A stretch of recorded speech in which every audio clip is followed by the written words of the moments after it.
How to convert BNB to USDT in Binance. Hey guys, in this tutorial, I'm going to show you how you can easily do that. First thing you have to do is simply go to your wallet at the bottom right corner of your screen on your Binance, but before you do that, make sure you have a verified account.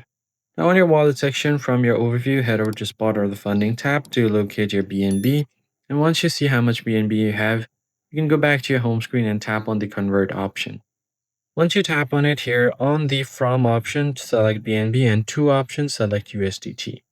Once you've selected that, enter the amount of BNB you want to convert to USDT and then tap on Preview Conversion. Now, if you have sufficient balance, you should be able to easily convert your BNB to USDT. And it's as easy as that. So that's basically it, guys. If you found the tutorial helpful, be sure to like the video down below and subscribe to our channel. Turn on the bell icon to get notified about the latest uploads. And I'll see you guys on the next one.